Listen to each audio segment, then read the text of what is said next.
at Silver Lens Galleries. This is my second home. This is where I'm signed, so they represent me internationally and locally.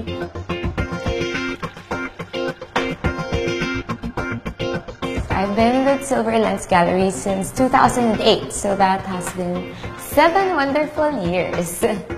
I took my first drawing class 1998 because I was heartbroken.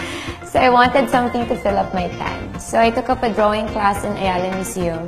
I had no idea what I was getting myself into, but sure. And that started my whole art career. So I work a lot with charcoal and paper, pencil and paper, just because it's simple. I don't like complicated stuff so much. A lot of times when people find out that I draw, they say, "Oh, you sketch." And I got so annoyed because it's not a sketch. It's not a preparation for anything else. It's a final piece unto itself.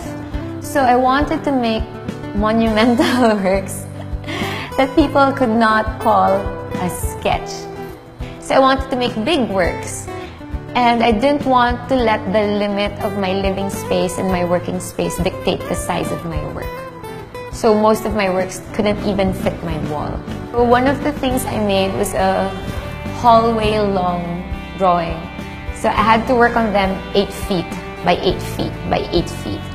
And the fact that my works are really, really big, sometimes I have to lie down on the canvas or the paper, or sometimes I have to use other body parts just because my wrist cannot take it anymore.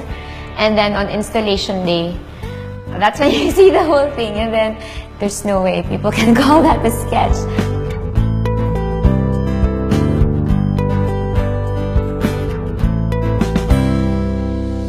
It takes me usually 3 weeks of continuous work, 8, 10, 12 hours a day, so that by the end of that period, I'm injured. Yes, so I get most of my injuries from drawing, not pole dancing. Art is work. You don't wait for inspiration. You can't just say, "Oh, today I'm not inspired, I'm not going to draw." No, it's not like that. You wake up, you go to the office, which is your drawing table, and you work. As with any work, you can't just not show up because you don't feel like it, right? You have to keep showing up, and in the showing up, that's when things happen. You know, my job as an artist is to put something out there, but it's not to tell you what to think about the work. My work affects different people in different ways, and I like that, and I like talking to people after, and then they tell me what they think of the work, what they feel, and it's great. Even if they hate it, I like it. I'd rather have them hate it than them saying, "Okay naman." Because if it's okay naman, it didn't really make an impact. Then recently, I began working with the paper itself. So I started doing origami, which you will see behind me. Because I thought maybe drawing doesn't have to be so flat. And I started doing kaleidoscopes. Because then maybe I thought drawing doesn't have to be a fixed final product inside a frame. So if you look inside the kaleidoscope, I made tiny bits of drawing. And then if you turn it around, they combine to make new drawings. So it's a never-ending drawing. So I think I like that it never ends, that it keeps on going.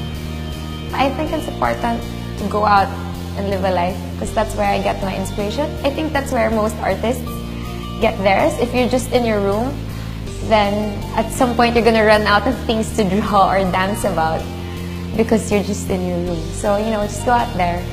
So in making art, it's not just about drawing. You have to research. You have to experience things. You're gonna fail a lot of times, but then you have to keep on doing.